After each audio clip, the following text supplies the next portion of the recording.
Pious people have always gotten on my nerves. But she's deaf in one ear, I said. I think she's just mixed up about what you said. She's always doing that. T-Ray would tell her iron my 2 shirts, and she'll iron the blue shirts. A hearing problem. Well, I didn't know that, he said. Rosaline would never steal a thing. They said she'd assaulted some men at the Esso station. It wasn't like that, I said. She was singing her favorite hymn. Were you there when they crucified my Lord? I don't believe those men are Christians, Brother Gerald, because they yelled at her to shut up with that blankety-blank Jesus tune. Rosaline said, "You can curse me, but don't blaspheme the Lord Jesus." But they kept right on. So she poured the juice from her snuff cup on their shoes. Maybe she was wrong, but in her mind she was standing up for Jesus. I was sweating through my top and all along the back of my thighs. Brother Gerald dragged his teeth back and forth across his lips. I could tell he was actually weighing what I said. Mr. Gaston was in the station alone, eating boiled peanuts at his desk, when Brother Gerald and I came through the door. Being the sort of person he was, Mr. Gaston had shells all over the floor. "Your woman ain't here," he said, looking at me. "I took her to the hospital for stitches. She took a fall and hit her head." "Took a fall on my rear end. I wanted to throw his boiled peanuts against the wall." I could not keep myself from shouting at him. "What do you mean, she fell and hit her head?" Mr. Gaston looked over at Brother Gerald. That all-knowing look men give each other when a female acts the least bit hysterical. "Settle down now," he said to me.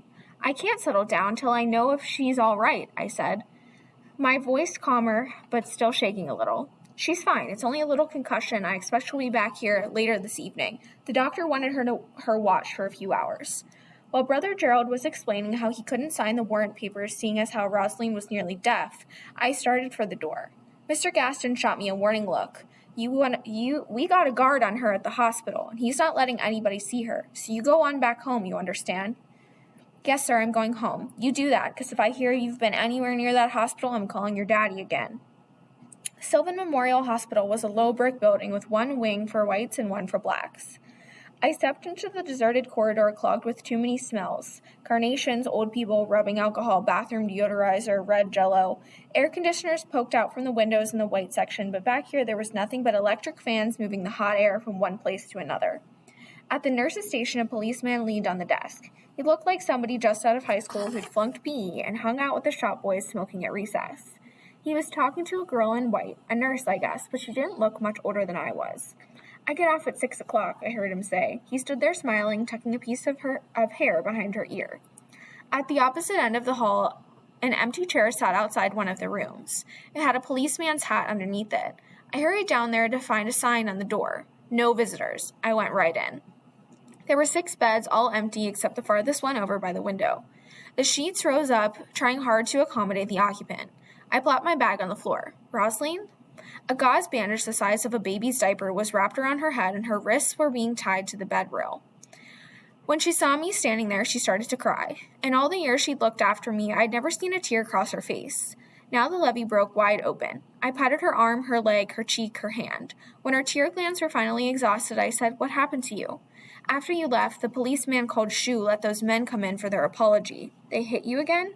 "2 of them held me by the arms while the other one hit me, the one with the flashlight. He said, 'You say you're sorry.' But I didn't. When I didn't, he came at me. He hit me till the policeman said that was enough. They didn't get no apology, though. I wanted those men to die in hell for begging for ice water, but I felt mad at Rosaline, too. Why couldn't she just apologize? Then maybe Franklin Posey would let her off with just a beating. All she'd done was guarantee they'd come back. "You've got to get out of here," I said, untying her wrists. "I can't just leave," she said. "I'm still in jail." "If you stay here, those men are gonna come back and kill you. I'm serious. They're gonna kill you, just like those colored people in Mississippi got killed. Even T-Ray said so." When she sat up, the hospital gown rode up her thighs. She tugged it toward her knees, but it slid right back like a piece of elastic. I found her a dress in the closet and handed it to her. "This is crazy," she said. "Put on the dress. Just do it, all right?" She pulled it over her head and stood there with the bandage sloped over her forehead. "That bandage has got to go," I said. I eased it off to find 2 rows of catgut stitches. Then, signaling her to be quiet, I cracked the door to see if the policeman was back in his chair. He was. Naturally, it was too much to hope he'd stay off flirting long enough for us to float out of here. I stood there a couple of minutes trying to think up some kind of scheme, then opened my bag, dug into my peach money, and took out a couple of dimes.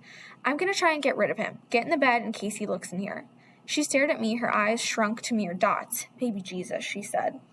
When I stepped out into the hall, he jumped. You weren't supposed to be in there. Don't I know? I'm looking for my aunt. I could have sworn they told me room 102, but there's a colored woman in there. I shook my head, trying to look confused. You're lost, all right. You need to go to the other side of the building. You're in the colored section. I smiled at him. Oh. Over on the white side of the hospital, I found a payphone next to the waiting area. I got the hospital number from information and dialed it up, asking for the nurse's station in the colored wing. I cleared my throat. This is the jailer's wife over at the police station, I said to the girl who answered. Mr. Gaston wants you to send the policeman that we've got over back to the station. Tell him the preacher is on the way in to sign some papers, and Mr. Gaston can't be there because he had to leave just now. So if you could tell him to get over here right away. Part of me was saying these actual words, and part of me was listening to myself say them, thinking how I belonged in a reform school or a juvenile delinquent home for girls and would probably soon be in one. She repeated it all back to me, making sure if she had it straight. Her sigh passed over the receiver. I'll tell him. She'll tell him. I couldn't believe it. I crept back to the colored side and hunched over the water fountain as the girl in white relayed all of this to him, using a lot of hand gestures. I watched as the policeman put on his hat and walked down the corridor and out the door. When Rosaline and I stepped from her room, I looked left, then right. We had to go past the nurse's desk to get to the door, but the girl in white seemed preoccupied, sitting with her head down, writing something. Walk like a visitor, I told Rosaline. Halfway to the desk, the girl stopped writing and stood up. Shit bucket, I said. I grabbed Rosaline's arm and pulled her into a patient room. A tiny woman was perched in the bed, old and bird-like, with a blackberry face. Her mouth opened when she saw us, and her tongue curled out like a misplaced comma. I need water, she said. Rosaline went over and poured her some from the pitcher and gave the woman the glass, while I held my duffel bag at my chest and peeped out the door. I watched the girl disappear into a room a few doors down, carrying some sort of glass bottle. Come on, I said to Rosaline. Y'all leaving already? Said the tiny woman. Yeah, but I'll probably be back before the day is out, said Rosaline, more for my benefit than the woman's. This time we didn't walk like visitors, we tore out of there. Outside, I took Rosaline's hand and tugged her down the sidewalk. Since you've got everything else figured out, I guess you know where we're going, she said. There was a tone in her voice. We're going to Highway 40 and thumb a ride to Tiburon, South Carolina. At least we're going to try. I took us the back way, cutting through the city park, down a little alley to Lancaster Street, then 3 blocks over to May Pond Road, where we slipped into the vacant lot behind Glenn's Grocery. We waded through Queen Anne's lace and thick-stalked purple flowers into dragonflies and the smell of Carolina jasmine so thick I could almost see it circling in the air like golden smoke. She didn't ask me why we were going to Tiburon, and I didn't tell her. What she did ask was, when did you start saying shit bucket? I'd never resorted to bad language, though I'd heard my share of it from T-Ray, or else read it in the public restrooms. I'm 14 now. I guess I can say it if I want to. And I wanted to, right that minute. Shit bucket, I said. Shit bucket, hellfire, damnation, and son of a mother bitch, said Rosaline, laying into each word like it was sweet potatoes on her tongue. We stood at the side of the Highway 40 in a patch of shade provided by the faded billboard for Lucky Strike cigarettes. I stuck out my thumb while every car on the highway sped up the second they saw us. A colored man driving a beat-up Chevy truck full of cantaloupes had mercy on us. I climbed in first and kept having to scoot over as Rosaline settled herself by the window. The man said he was on his way to visit his sister in Columbia and that he was taking the cantaloupes to the state farmers market. I told him I was going to Tiburon to visit my aunt and Rosaline was coming to do housework for her. It sounded lame, but he accepted it. I can drop you 3 miles from Tiburon, he said. Sunset is the saddest light there is. We rode a long time in the glow of it, everything silent except for the crickets and the frogs who were revving up for twilight. I stared through the windshield as the burned lights took over the sky. The farmer flicked on the radio and the Supremes blared through the truck cab with Baby Baby, Where Did Our Love Go? There's nothing like a song about lost love to remind you how everything precious can slip from the hinges where you've hung it so carefully. I laid my head against Rosaline's arm. I wanted to pat life back into place, but her hands lay still in her lap. 90 miles after we'd climbed in the truck, the farmer pulled off the road beside a sign that read Tiburon 3 miles. I pointed left toward a road curving away into silvery darkness. Climbing out of the truck, Rosaline asked if we could have one of the cantaloupes for our supper. Take yourself 2, he said. We waited till his taillights turned to specks no bigger than lightning bugs before we spoke or even moved. I was trying not to think how sad and lost we really were. I was not so sure it was an improvement over living with T-Ray or even life in prison. There wasn't a soul anywhere to help us, but still, I felt painfully alive, like every cell in my body had a little flame inside it, burning so brightly it hurt. At least we've got a full moon, I said to Rosaline. We started walking. If you think the country is quiet, you've never lived in it. Tree frogs alone make you wish for earplugs. We walked along, pretending it was a regular day. Rosaline said it looked like the farmer who'd driven us here had a good crop of cantaloupes. I said it was amazing the mosquitoes weren't out. When we came to a bridge with water running beneath, we decided we wouldn't pick our way down to the creek bed and rest for the night. It was a different universe down there, and the water shining with flecks of moving light and kazoo vines draped between the pine trees like giant hammocks. It reminded me of a Grimm Brothers forest, drawing up the nervous feeling I used to get when I stepped into the pages of fairy tales where unthinkable things were likely. You just never knew. Rosaline broke open the cantaloupes, pounding them against a creek stone. We ate them down to their skins, then scooped water into our hands and drank, not caring about the algae or tadpoles or whether cows used the creek for their toilet. Then we sat on the bank and looked at each other. I just want to know, of all places on this earth, why you picked Tiburon, Rosaline said. I've never heard of it. Even though it was dark, I pulled the Blackberry picture out of my bag and handed it to her. It belonged to my mother. On the back it says Tiburon, South Carolina. Let me get this straight. You picked Tiburon because your mother had a picture with the town written on the back? That's it? Well, think of it, I said. She must have been there sometime in her life to have owned this picture, and if she was, a person might remember her. You never know. Rosaline held it up to the moonlight to see it better. Who's this supposed to be? The Virgin Mary? I said.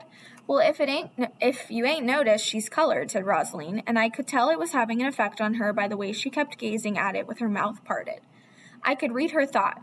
If Jesus' mother is black, how come we only know about the white Mary? This would be like women finding out Jesus had a twin sister who'd gotten half God's genes but none of the glory. She handed it back.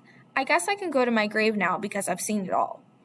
I pushed the picture down in my pocket. You know what T-Ray said about my mother, I asked, wanting finally to tell her what had happened. He said she left me and him way before she died, that she'd just come back for her things the day the accident happened. I waited for Rosaline to say how ridiculous that was, but she squinted straight ahead as if weighing the possibility. Well, it's not true, I said, my voice rising like something had seized it from below and was shoving it up into my throat. And if he thinks I'm going to believe that story, he has a hole in his so-called brain. He only made it up to punish me. I know he did. I could have added that mothers have instincts and hormones that prevent them leaving their babies, that even pigs and possums didn't leave their offspring. But Rosaline, having finally pondered the matter, said, You're probably right. Knowing your daddy, he could do a thing like that.